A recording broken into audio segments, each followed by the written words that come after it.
In our scripture today, we encounter several desperate people. It's a story of healing. Listen carefully to Mark 5:21 to 36, or read along on the screen if you'd like. When Jesus had crossed again in the boat to the other side, a great crowd gathered around him, and he was by the sea. Then one of the leaders of the synagogue named Jairus came. And when he saw him, he fell at his feet and begged him repeatedly, "My little daughter is at the point of death. Come and lay your hands on her so that she may be made well and live." So he went with them, and a large crowd followed him and pressed in on him. Now there was a woman who had been suffering from hemorrhages for 12 years. She'd endured so much under many physicians and had spent all she had. And she was no better, but rather grew worse. She had heard about Jesus and came up behind him in the crowd and touched his cloak. For she said, "If I but touch his clothes, I will be made well." Immediately, her hemorrhage stopped, and she felt in her body that she was healed of her disease. Immediately aware that power had gone forth from him, Jesus turned about in the crowd and said, "Who touched my clothes?" And his disciples said to him, "You see the crowd pressing in on you. How can you say, 'Who touched me?'" He looked all around to see who had done it. But the woman, knowing what had happened to her, came in fear and trembling, fell down before him, and told him the whole truth. He said to her, "Daughter, your faith has made you well. Go in peace and be healed of your disease." While he was still speaking, some people came from the leader's house to say, "Your daughter is dead. Why trouble the teacher any further?" But overhearing what they said, Jesus said to the leader of the synagogue, "Do not fear, only believe." Today we join Jesus on a journey of healing. The world is desperate for healing. There is desperation all around Jesus as he travels. Jesus arrives by boat, and Jesus is not only welcomed, he is quickly surrounded by a large crowd of people. People had heard of the healings, the miracles that were connected to this man Jesus. People pushing in on him, trying to get his attention, his healing, his grace. An important local leader suddenly falls at Jesus' feet, begging him to heal his daughter. This man is a leader of the synagogue. He has access to all of the medical expertise of the day. Yet it was not enough. He desperately hoped that this poor, wandering teacher named Jesus could help. His daughter was dying, and this healer from among the common folk offered a final hope. So Jairus literally falls at Jesus' feet and not only begs Jesus, but amazingly also tells Jesus how he expects his daughter to be healed. He says, "My daughter is lying. Come lay your hands on her and she will live." This is classic human nature, and it happens a lot in other Bible stories. We find that someone other than Jesus prescribes the method that the healing will take. Generally, Jesus doesn't argue the point. Jesus does not heal in some other way, usually. Jesus acts according to Jairus' desperate plea, which requires Jesus to go with Jairus so he can lay his hands on his daughter as prescribed by Jairus. Jairus is a man of privilege. People would get out of his way when he wanted to talk to Jesus. We hear a lot about Jesus caring for the poor. But in this case, Jesus agrees to enter the house of the wealthy for healing. Jesus is surrounded by other people, most of whom also needed healing, and most of whom did not have the power and resources that Jairus had. Their story goes untold, with one exception. Jesus, on his way to heal one person, inadvertently, seemingly inadvertently, heals another. The gospel writers have given us a story within a story. Jairus must wait as the second healing story plays out, hoping the delay will not be fatal. Jesus is surrounded by people, each a potential source of delay.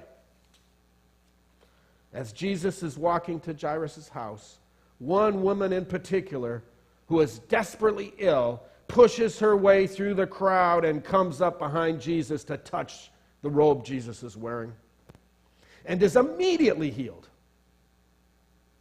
The biblical writers don't even bother to give this poor woman a name.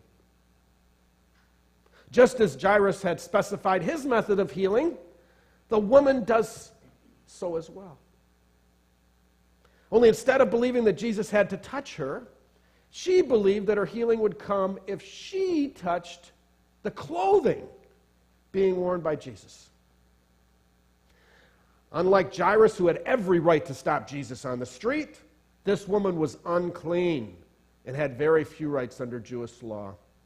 Touching the garment that Jesus was wearing was actually a transgression under the law for an unclean woman. Notice once again that the healing occurs according to the woman's expectations, or maybe intuition. She had heard of Jesus and somehow knew that if she only touched Jesus' clothes, she would be healed. And she was. Jairus was in a hurry. He didn't want Jesus to stop. But Jesus stopped anyway, because this woman had secretly touched his robe. Jesus noticed that a healing had occurred, but he did not seem to know what it was. This is incredible. Jesus has to ask, "Who touched me?" Now, this is amazing to us because we expect Jesus to know everything. His disciples were amazed for another reason. They were amazed because many desperate people were pushing in on Jesus. Yet only one of them was healed. This nameless woman comes forward, revealing herself and telling her story. All the while, Jairus' daughter lies at the edge of death. How would you feel if the ambulance sent to get your dying daughter had to stop and take care of someone else first? Jesus does just that. Jesus stops and he responds to the woman's story of pain, suffering, and healing. Not taking credit, but giving her credit for this healing due to her faith. Jesus said, "Your faith has made you well." The delay is finally too much as Jairus' servants arrive to inform him of the death of his daughter. Jairus' servants urged Jairus not to bother Jesus any further. Jesus overhears their words. And then Jesus gives the shortest sermon of his career when he says, which might be the shortest that we know of, "Do not be afraid any longer, only believe." The story ends as Jesus does heal Jairus' daughter by touching her, much as Jairus had originally specified. These two stories are intertwined, providing many layers of meaning and mystery. We tend to see these stories as stories about physical healing. The desperation of someone who is chronically ill or dying can be staggering. We need to be careful in our understanding of these passages in light of the physical suffering in our lives and in the lives around us. It's important that we don't attribute such disease to a simple lack of faith on the part of the individual involved. We know that even the most faithful people get sick and die, don't we? In our world today, we tend to see physical illness as generally separate from spiritual health.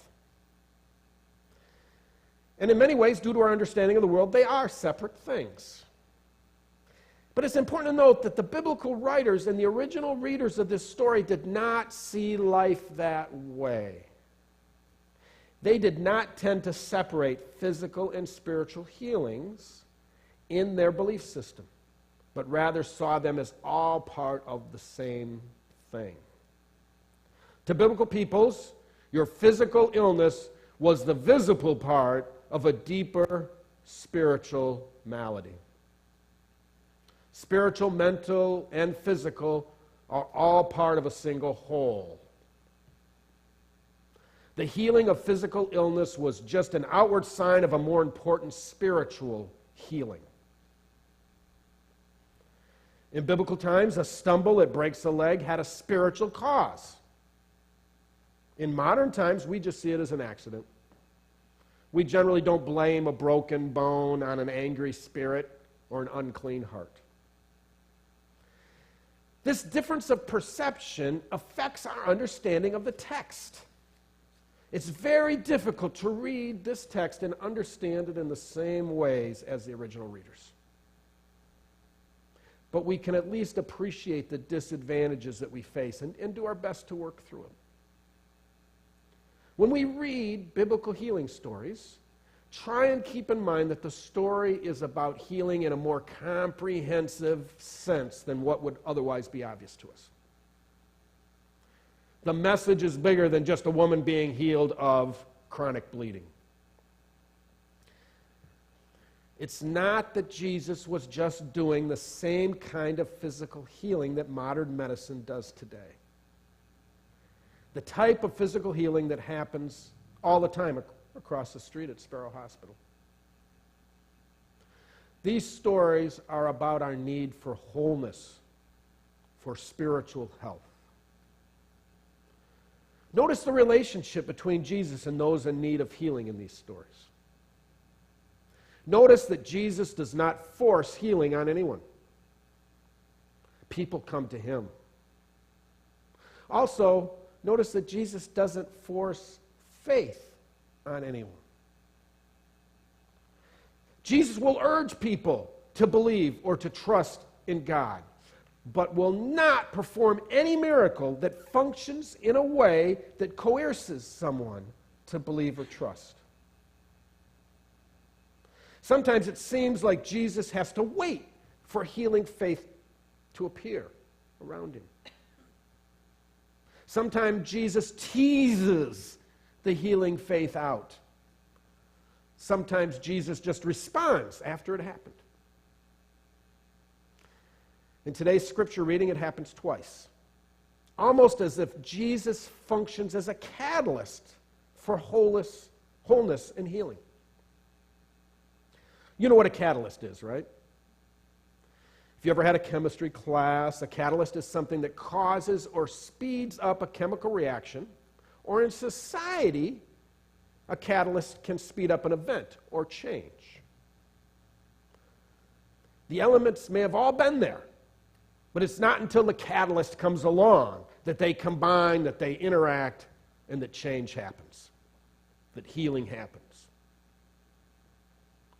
Does Jesus function that way in your life? Does Jesus work as a catalyst for your personal wholeness and healing?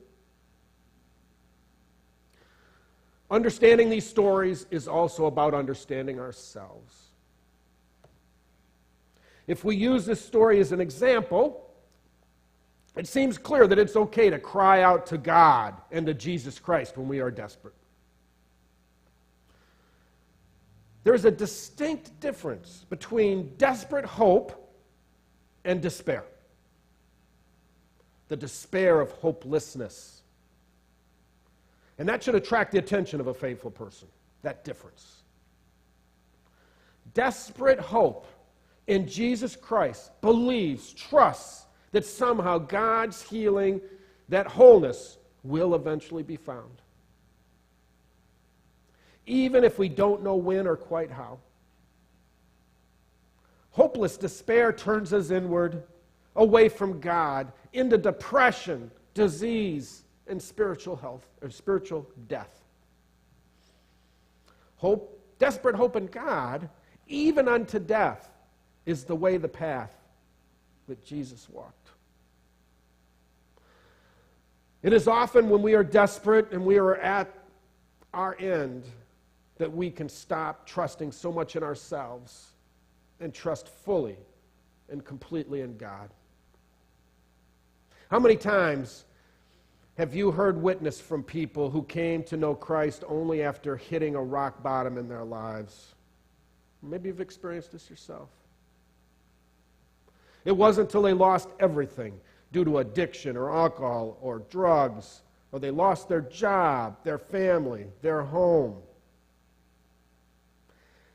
You don't need to wait until you're desperate to approach Jesus, even though it so often happens at that point in our lives.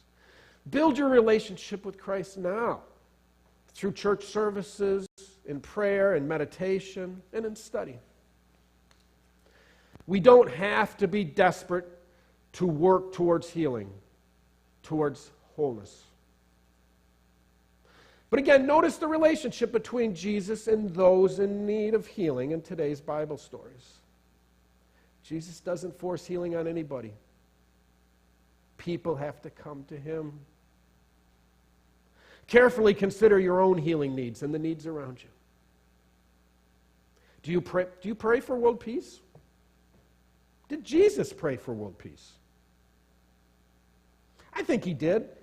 I hope that your kingdom come, your will be done speaks of a time of world peace.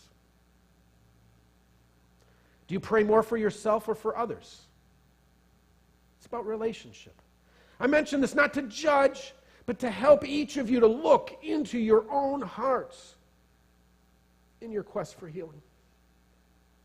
Today's scripture ends with Jesus saying, "Do not be afraid, only believe."